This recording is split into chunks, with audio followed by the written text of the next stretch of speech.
अस्सलाम वालेकुम, मैं हूं हमजा वसीम PSX एनालिसिस से। अगर आज की मार्केट की बात की जाए तो आज की मार्केट 138 पॉइंट के साथ इंडेक्स 41,350 के साथ मुस्बत बंद रहा। वॉल्यूम्स को देखा जाए तो 115 मिलियन के वॉल्यूम्स हमने KSE 100 इंडेक्स में देखे, जहाँ KSE ऑल शेयर में 592 मिलियन का काम हुआ, जिनकी वैल्यू 9.33 बिलियन बनती है। तो वही जो कल मैं कह रहा था कि कल के दिन हमने देखा था KSE ऑल में 185 मिलियन के वॉल्यूम्स लगे, लेकिन उनकी जो वैल्यू थी जो आज 9.3 बिलियन की है, उस कल के दिन 9.37 बिलियन की थी। तो अब देख लीजिए, ये जो 200 मिलियन का जो के करीब 200 से भी कम मिलियन का जो कल काम हुआ, उसकी वैल्यू आज के काम किए गए वैल्यू से ज़्यादा है। बहरहाल इसकी जो सबसे बड़ी वजह है वो ये है, छोटे स्टॉक में ज़्यादा काम होते हुए हमने देखा, जिसके अंदर WTL हो गया। WTL की जब मटीरियल इन्फॉर्मेशन आया, जिसके अंदर उन्होंने बताया कि जो उनकी पेरेंट कंपनी है बेसिकली WTL, वो बेसिकली अब नास्डैक पे लिस्ट जो है होने की कोशिश जारी है उनकी। तो ये काफ़ी पॉजिटिव चीज़ थी। उसकी वजह से हमने देखा WTL के अंदर एक काफ़ी अच्छी रैली बनी, और आज के जो 600 मिलियन के वॉल्यूम लगे, उनमें से 345 मिलियन के वॉल्यूम्स तो सिर्फ और सिर्फ WTL के। अराउंड 60 to 70% के वॉल्यूम आज जो लगे वो सिर्फ WTL अकेले के थे। टॉप ऑन दैट फ्लाइंग के अंदर 30 मिलियन का काम हुआ, अपर कैप के साथ बन रहा। उसके बाद और छोटे शहरों में आज ज़्यादा काम देखा कि इलेक्ट्रिक हो गया 20 मिलियन का काम, GTEC भी अपर कैप की साइड पे बंद रहा, अराउंड 20 मिलियन का काम, TPLP के अंदर 16 मिलियन, और फिर बड़े शहर आ गए जैसे TRG हबको, और सिनर्जी के अंदर भी 10 मिलियन का काम हुआ, आपका टेलीकार्ड के अंदर भी 7 मिलियन ही। तो ये कि छोटे शहरों में आज हमने अच्छी एक्टिविटी होती हुई देखी बेसिकली। उसकी वजह से आज की जो ट्रेडेड वैल्यू है वो काफ़ी कम बनती है। अगर आज की इंडेक्स की बात की जाए तो आज इंडेक्स ने एक इंट्राडे हाई लगाया 41,587 का, और हमारे गिवन लेवल जो ये 590-600 के जो लेवल बन रहा था कल के दिन आपको दिया गया था, उधर से मार्केट के अंदर रिजेक्शन आई और इंडेक्स ने बेसिकली आज गैप अप ही ओपन हुई। हमारा जो टारगेट था बेसिकली 41,400 आपको बताया गया था। इसके ऊपर अगर मार्केट खुलती है तो हमारे जो टारगेट से पहला टारगेट 41,600 का पहला रेजिस्टेंस लेवल, और अगला टारगेट 41,800 का था। बहरहाल हमारा पहला टारगेट अचीव हुआ, और मज़ीद देखा जाए तो आज इंडेक्स ने काफ़ी 600 के पास से कंसोलिडेशन भी की, और फिर एक थोड़ा डाउन साइड की तरफ आ गई मार्केट, रिट्रेसमेंट फिर हमने मार्केट में देखी। साथ ही में बात की जाए डॉलर की, तो डॉलर मुसलसल गिरावट का शिकार है, जो कि एक बहुत ही अच्छी चीज़ है, मार्केट के लिए काफ़ी पॉजिटिव चीज़ है। आज डॉलर 225 रुपये 64 पैसे में बन रहा, अराउंड 0.73% पाकिस्तानी रुपये अप्रिशिएट हुआ अगेंस्ट डॉलर। उसी के साथ अगर हम बात की जाए इंटरनेशनल मार्केट की, तो कमोडिटीज़ में सबसे पहले देखते हैं तो कमोडिटीज़ हाई साइड पे चल रही है 84 डॉलर, तो एक नेगेटिव चीज़ है। गोल्ड भी काफ़ी वंस अगेन हाई साइड पे आ चुका है, लेकिन हम as an individual in Pakistan उसको इतना फील नहीं होगा गोल्ड की प्राइसेस, क्योंकि गोल्ड बढ़ रहा है, डॉलर नीचे आ रहा है, तो कन्वर्जन रेट में फिर गोल्ड की वॉलेटिलिटी कम हो जाती है। बहरहाल अगला देखते हैं तो कल नास्डैक के अंदर अच्छी परफॉर्मेंस रही, 200 पॉइंट पॉजिटिव। अगर आज इंडिया की मार्केट की बात की जाए बॉम्बे स्टॉक एक्सचेंज, तो 1276 point Bombay stock exchange plus बन रही। अगर मार्केट में टॉप एक्टिव स्टॉक्स की बात की जाए, वही जो अभी आप लोगों को सारे स्टॉक बताए गए वही लिस्टेड है। अगर टॉप एडवांसेज में देखा जाए तो सबसे पहला GTEC का राइड शेयर आ जाए, उन्होंने अच्छा परफॉर्म किया, 1 मिलियन का काम हुआ, 10 मिलियन का बायर उसके अंदर स्टिल खड़ा हुआ था। फिर आ जाता है अगला स्टॉक WTL के अंदर बहुत अच्छा काम हुआ। उसके बाद देखा जाए फ्लाइंग सीमेंट भी अपर कैप के साथ अच्छा बन रहा, GTEC हो गया, और फिर merit basically merit packaging. Top decliners के अंदर देखा जाए तो तकरीबन सभी लिक्विड स्टॉक है। एक ये जैसे हो गया पाकिस्तान सिंथेटिक्स लिमिटेड, इसके अंदर बहरहाल थोड़ा काम हुआ है, बाकी सभी लिक्विड स्टॉक्स हैं। अब टॉप कंट्रीब्यूटर्स और टॉप लूजर्स की बात की जाए, जिन्होंने मार्केट को टॉप कंट्रीब्यूट किया, तो हबको 54 पॉइंट मार्केट को प्लस साइड पे कंट्रीब्यूट करता रहा, 47 points TRG, lucky cement 33 points, PSEL 30 point, HBL, फिर आपका सिस्टम्स हो गया Engro Cherat, INIL, MEBL, HMB, EFUG, FML, synergy, और आप देख सकते हैं दाऊद हरक्यूलस। इन्होंने बेसिकली मार्केट को पॉजिटिव रखा। जहाँ नेगेटिव साइड की बात की जाए तो डिक्लाइन साइड पे MCB सबसे ज़्यादा मार्केट को डिक्लाइन प्रेशर में रखता रहा। आज इसके अंदर 2 रुपये की गिरावट आई, इसने 120 रुपये 90 पैसे का हाई लगाया, और क्लोजिंग 116 रुपये 90 पैसे के आसपास आई। PPL को देखा जाए तो ये 18 point minus, UBL 14 point, BHL, PSO, GDC मारी, सर्डले, एबट, थल, NBP, AICL, Capco, ICI packages market को प्रेशर में रखते रहे। अब चलते हैं KC 100 इंडेक्स के डेली चार्ट पे और देखते हैं कि अब टेक्निकली मार्केट की कल के दिन क्या मूवमेंट रह सकती है। इंडेक्स का अगर आज की हम देखें टेक्निकली मार्केट को, तो इंडेक्स की आज जो पहले वॉल्यूम्स को देखा जाए तो कल की निस्बतन थोड़े डिक्लाइन साइड पे है। वहीं पे अगर हम KC ऑल की बात की जाए, KC ऑल शेयर की जो वॉल्यूम्स है एक 18 अगस्त के बाद से हाईएस्ट वॉल्यूम्स आज हमने KC ऑल शेयर में देखे। अगर KC 100 इंडेक्स की बात की जाए आज की क्लोजिंग की, तो आज भी पॉजिटिव क्लोजिंग रही ओवरऑल और मुसलसल कल के दिन भी पॉजिटिव, आज के दिन भी पॉजिटिव। और ये अगर वीकली के हिसाब से देखें तो अभी तक market 221 point positive basically close, अभी तक मार्केट 221 पॉइंट पॉजिटिव है वीकली बेसिस पे। डेली टाइम फ्रेम पे अगर आज देखें तो वही बात है, कल के जैसे कल के दिन मार्केट में एक विक आई, आज भी वही हाई साइड से हम लोग को विक देखने को मिल रही है। हाई साइड से थोड़ा थोड़ा प्रेशर मार्केट के अंदर मौजूद है। मुसलसल 2 दिन से हम हाई साइड पे एक विक लगता हुआ देख रहे हैं, जो कि ये शो कर रहा है हाई साइड पे थोड़ी थोड़ी प्रेशर मौजूद है। अब बात कर ली जाए कल के इंट्राडे लेवल्स की। अब ज़्यादा डिटेल में आज बात नहीं करें क्योंकि मुसलसल 2-4 दिन बल्कि काफ़ी कई रोज़ से आप लोग को मार्केट के ओवरऑल डिटेल्स के बारे में बताया गया, मार्केट की रिकवरी, मार्केट का ट्रेंड, वो सब आप लोग को बताया गया है प्रीवियस वीडियोज़ में। तो आज हम सिर्फ लेवल्स के ऊपर बात करेंगे। लेवल्स की बात की जाए तो मार्केट के जो सपोर्ट लेवल्स हैं, पहले सपोर्ट लेवल्स की बात करते हैं और फिर रेजिस्टेंस लेवल की बात करते हैं। पहला सपोर्ट लेवल 41,300 एक स्ट्रॉन्ग लेवल है मार्केट का, प्रीवियसली भी बाउंस बैक हो चुकी हैं और मज़ीद ये रैली का 38% भी बनता है। उसके बाद जो नेक्स्ट सपोर्ट लेवल है पहला 41,300 के पास है, फिर दूसरा आपका 41,170 का है और उसके बाद 41,000 का स्ट्रॉन्ग 41,050 का स्ट्रॉन्ग लेवल है और उसके बाद 40,900 और आखिरी स्ट्रॉन्ग सपोर्ट लेवल 40,756 का लेवल रहेगा। रेजिस्टेंस लेवल की बात की जाए तो पहला रेजिस्टेंस लेवल 41,450 है, उसके बाद जो अगला रेजिस्टेंस लेवल है वो 41,600 का है और उसके बाद जो अगला फाइनल रेजिस्टेंस है वो 41,750 से 41,800 का है। ओवरऑल मार्केट की बात की जाए तो डिप्स पे मार्केट में माल थोड़ा थोड़ा एक्यूमुलेट करना चाहिए और मार्केट बढ़ती है तो उधर सेलिंग भी करनी चाहिए। लेवल्स गिवन है, अगर कल के दिन मार्केट 41,300 को ब्रेक करती है और उसके नीचे सस्टेन करती है तो नो डाउट मार्केट आपको 41,170 से लेकर 40,900 तक इनिशियली टारगेट करती है मार्केट दिखाई दे सकती है और फिर हमें उम्मीद यही होगी कि मार्केट वहाँ से एक बाउंस बैक दिखाए। जहाँ अगर हाई साइड की बात की जाए तो 41,450 मार्केट के लिए एक इंपॉर्टेंट रेजिस्टेंस 450 से 470, इसको मार्केट ब्रेक करती है तो वहाँ पे सेलेक्टिव स्क्रिप्ट्स के अंदर इंट्राडे पोजीशन बनाई जा सकती है और फिर उस स्क्रिप्ट्स के आप टारगेट्स आपको उम्मीद होगी कि अच्छे से हम इंशाल्लाह मार्केट में देख पाए और फिर मार्केट 41,600 की तरफ मूव करेगी और 41,600 को ब्रेक करने पर मार्केट का एक रास्ता क्लियर हो जाएगा 41,750 से 800 का। फ़िलहाल इस वक्त काफ़ी ही मार्केट के अंदर बिल्कुल ही साइडवेज का मार्केट कर रही है कि अब मार्केट थोड़ा साइडवेज में जाना चाह रही है तो थोड़ा कंसोलिडेट करना चाह रही है। ओवरऑल लेवल्स पे काम करना है, लेवल्स पे स्ट्रिक्टली फॉलो करना है। लेवल ब्रेक होता है उधर और सस्टेन होता है 15 मिनट्स के टाइम फ्रेम में, तो आप यहाँ से एक आपको अच्छी बाय एंड सेल ट्रेड मिल सकती है। तो लेवल्स काफ़ी इंपॉर्टेंट है इस वक्त, तो लेवल्स पे ज़रूर काम कीजिए।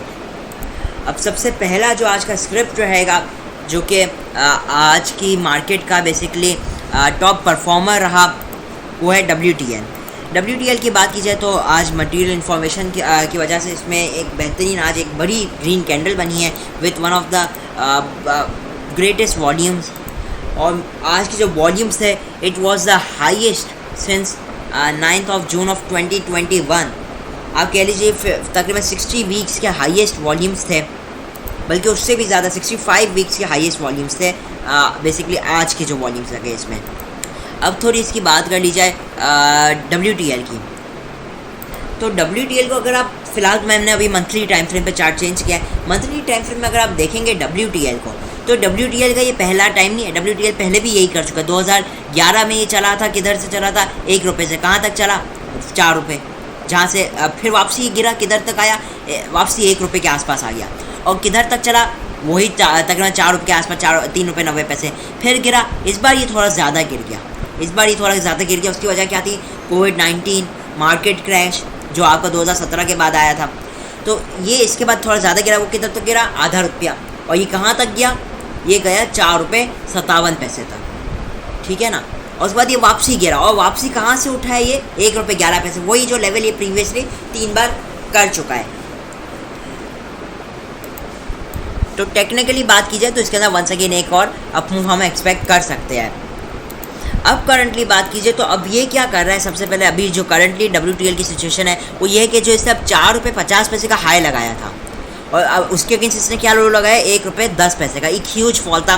परसेंटेज में अगर हम इसको चेक करें प्राइस रेंज तो ये 4 रुपये 50 पैसे से गिरा 1 रुपये 10 पैसे तक, जो कि 75% का फॉल बनता है। इस 75% के फॉल के अगेंस्ट इसने एसएच कोई बड़ी रिकवरी नहीं ली, ठीक है ना। एक जो रिकवरी होती है वो इसने एसएच उसके अगेंस्ट नहीं ली। लेकिन मैं बता दूं वो रिकवरी आना भी अभी बहुत दूर है। उस रिकवरी के लिए इसको बहुत इंपॉर्टेंट है कि वीक क्लोज करे 190 के ऊपर, 1.91 के ऊपर अगर ये वीक क्लोज करता है इस वीकली में तो फिर हम इसमें उम्मीद लगा सकते हैं कि मज़ीद ऊपर जाए। जो इनिशियल टारगेट होगा फिर वो 241, फिर 281, फिर 321, ये टारगेट्स होगा फिर WTL के। तो अभी जो WTL ने जो इतनी बड़ी फॉल ली थी अभी उसके अगेंस्ट रिकवरी बना रहे हैं और डिप्स पे ये अभी भी अच्छा है WTL। अब उसकी वजह क्या है कि मैं आपको एक और डेली टाइम फ्रेम में एक मज़े की चीज़ दिखाऊं कि इसका पहले आप वीकली टाइम फ्रेम में बल्कि चलता है, आप इसका जो सिलसिला देखेंगे वो था एक लोअर लोज का, एक लोअर लोज न्यू लोज और लोअर हाइज और लोअर लोज का इसके अंदर सिलसिला जारी था। और ये फर्स्ट टाइम अभी ऐसा हुआ है सिंस आप कह लीजिए 1 साल में कि इसने अपना प्रीवियस हाई ब्रेक किया है। प्रीवियस हाई से मुराद प्रीवियस स्विंग हाई वो लगा था 15 अगस्त के दिन, अब इसने उस हाई को ब्रेक किया। तो ये ट्रेंड पॉजिटिविटी की तरफ जा रहा है। और अगर मैं इस सबको समराइज अब कर दूं तो ये एक बुलिश इनगल्फिंग कैंडल बनेगी।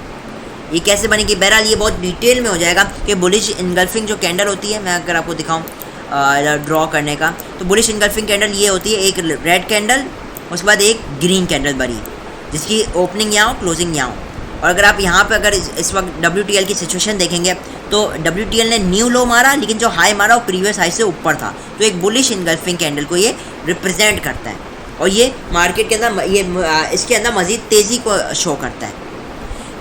अब क्या है WTL की सूरत हाल, अब ये है कि अब ये मज़ीद हाई साइड पे जाता है, थोड़ी प्रॉफिट टेकिंग आ सकती है और फिर अगर डिप पे आता है तो इसमें एक्यूमुलेशन करनी चाहिए। इसके अंदर एक्यूमुलेशन बिल्कुल की जा सकती है WTL के अंदर। पहला जो आपको इसमें रेजिस्टेंस लेवल देखने को मिलेगा वो 1 रुपये 80 पैसे के पास आप लोग को देखने को मिलेगा।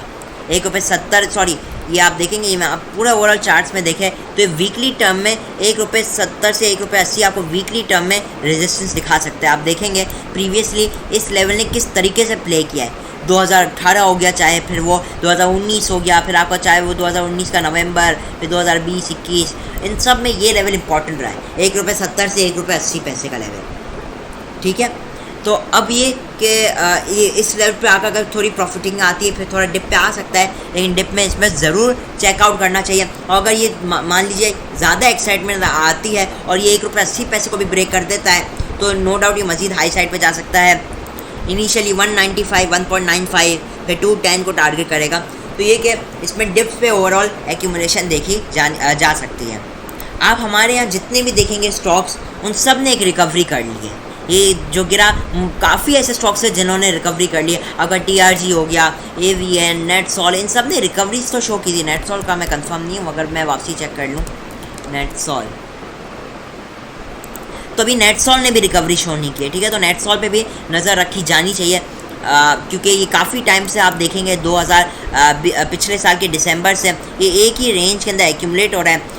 80 से लेकर 100 की ही रेंज में एक थिन रेंज के अंदर घूम रहा है। काफ़ी लंबे एक्यूमुलेशन रेंज के अंदर है इस वक्त नेटसॉल। और नेटसॉल का भी एक रेजिस्टेंस लेवल 110 है, एक इम्पॉर्टेंट रेजिस्टेंस लेवल है प्राइस एक्शन के हवाले से।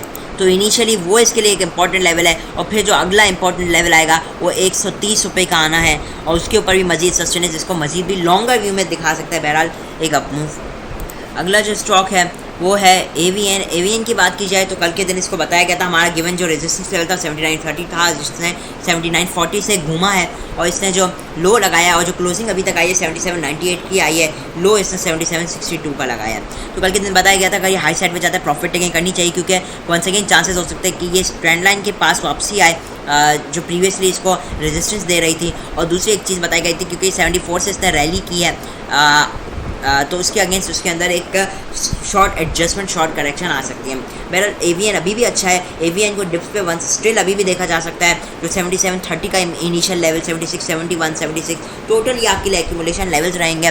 ट्रेंड लाइन के पास आते हैं, मतलब 77 से 7650 के दरमियान में बहुत ही अच्छी बाई इसके अंदर मिल सकती है। स्टॉप लॉस आप लोग का 76 के नीचे रहेगा। रेजिस्टेंस लेवल की बात की जाए, जो कि आवर्ली टाइम फ्रेम में एक इंपॉर्टेंट रेजिस्टेंस है, वो 7930 की ही है। इसके ऊपर क्लोजिंग इसको 81 से लेकर 8250 तक इनिशियली मूव करवा सकती है एवीएन को। अगला जो स्टॉक है फ्लाइंग सीमेंट है। फ्लाइंग सीमेंट की बात की जाए तो इसकी हाईएस्ट एवर क्लोजिंग आई है सिंस बेसिकली इससे भी पहले, बल्कि 6 मई 2022 से इसकी आज की जो क्लोजिंग है वो हाईएस्ट क्लोजिंग है सिंस 6 ऑफ मई। मज़ीद फ्लाइंग सीमेंट को देखा जाए तो फ्लाइंग सीमेंट का जो डेली टाइम फ्रेम है, इसके अंदर एक inverted head and shoulder pattern भी बनता हुआ नज़र आ रहा है। हम देख सकते हैं पहला शोल्डर, फिर एक हेड, फिर एक और शोल्डर। काफ़ी हद तक है, बिल्कुल एक्यूरेट तो कहीं भी नहीं दिखेगा, लेकिन फार मोर ये जितना चार्ट्स पे मैं देखता हूँ तो फार मोस्ट एक्यूरेट है एक इन्वर्टेड हेड एंड शोल्डर। फिलहाल ये रेजिस्टेंस लेवल पे है, 8 रुपये 30 पैसे के ऊपर क्लोजिंग इसके अंदर मज़ीद एक बेहतरी ला सकता है। नो डाउट इस वक्त आवर्ली टाइम फ्रेम हो गया, इन सब के अंदर ये हार्डली ओवरबॉट जोन के अंदर दाखिल हो चुका है। तो ये क्या जा सकता है, अगर मज़ीद हाई साइड पे जाता है उधर बेच के डिप पे इसको वंस अगेन फास्टली री एक्यूमुलेट किया जा सकता है। कि नो डाउट ये अभी जो चला है इससे 7 रुपये से चला है, तो उसके आगे से अगर यहाँ से मज़ीद भी पहुँच जाता है तो थोड़ा ये एडजस्ट करके नीचे से फिर एक वंस अगेन एक रैली दिखा सकता है इस वक्त। तो इसके अंदर स्ट्रेटेजी ये होनी चाहिए कि अगर ये हाई साइड पे जाता है, प्रॉफिट टेकिंग करनी चाहिए, सारा माल मत बेचे, थोड़ा बेचकर डिप पे वंस अगेन री एक्यूमुलेट कर लेना चाहिए। क्योंकि अगर मैं आवर्ली टाइम फ्रेम में भी इसे करंटली डिस्कस करूँ तो ये इसने जो प्रीवियस लो दिया था उसको इसने इस बार नहीं ब्रेक किया, और ठीक वही 50-61% के रेशो के दरमियान से इसके अंदर बाइंग आई है। और आज इसने अपने प्रीवियस स्विंग हाई को भी ब्रेक किया, जो कि अप ट्रेंड को इंडिकेट करता है और यही शो करता है कि डिप्स पे हम लोगों को एक्यूमुलेट करना चाहिए। फ्लाइंग सीमेंट को स्विंग ट्रेडिंग हो गई या उसके ये थोड़ी पोजिशनल ट्रेडिंग हो गई। अगला जो कमेंट आया था वो FNEL का आया था। देखिए FNEL की बात की जाए इसमें 4 रुपये 90 पैसे पे ट्रेड कर रहा है, और अभी भी अगर बात की तो FNEL एक लॉन्ग डाउन ट्रेंड के अंदर, जिसके अंदर ये न्यू लोज ही दिए जा रहा है। अगर मैं आपको बिग दिखाऊं तो जो इसने बेसिकली 23 रुपये का हाई लगाया है, उस वक्त से ये एक लोअर लोज ही दिखा रहा है, कोई एक हाई ब्रेक नहीं कर रहा, एक इम्पॉर्टेंट हाई ब्रेक नहीं कर रहा और सस्टेन नहीं कर रहा। और इसके अंदर मैं बता दूं बेहतरी बहुत दूर है, इसके हवाले से कमेंट आया था इसलिए आज लिया है। तो इसके अंदर बेहतरी बहुत दूर है अभी, तो जब तक ये 6 रुपये का जो लेवल है इसको ब्रेक नहीं करेगा, 6 रुपये 27 पैसे, जब तक इसके अंदर कोई बेहतरी तो आते हुए दिखाई नहीं दे रही है। उसके अलावा जो अपनी आती है तो मेरे नज़दीक तो वो एक सेलिंग अपॉर्चुनिटी ही होगी, क्योंकि रिसेंटली भी ये बहुत बार ऊपर जाता है और फिर इसको उसी स्पीड से गिरता है, और 100% करेक्शन ये प्रीवियसली भी करता हुआ आया है। लो साइड पे स्ट्रॉन्ग सपोर्ट इसके अंदर 3 रुपये के पास देखने को मिल सकती है। मेरा पर्सनल ओपिनियन भी माने तो कभी इन स्टॉक्स के अंदर बेहतर है कि दूर ही रहा जाए, जितने भी इक्विटीज़ के हवाले से स्टॉक हो गए, छोटे स्टॉक, ठीक है, जैसे आपका FNEL हो गया, आपके छोटे स्टॉक दाऊद इक्विटीज़ हो गया, आपका FDI BL ICL, ये छोटे स्टॉक से है ना दूर जाना चाहिए, क्योंकि ये बहुत ही अप मूव दिखाता है और उसके बाद वो सारी एक स्ट्रॉन्ग डाउन मूव भी आता है, और अक्सर इसमें इंडिविजुअल्स फंस जाते हैं। इसी के साथ इजाज़त चाहता हूँ। वीडियो अच्छी लगी हो तो लाइक और चैनल को ज़रूर सब्सक्राइब कीजिएगा। मैं हूं हमजा वसीम PSX एनालिसिस से।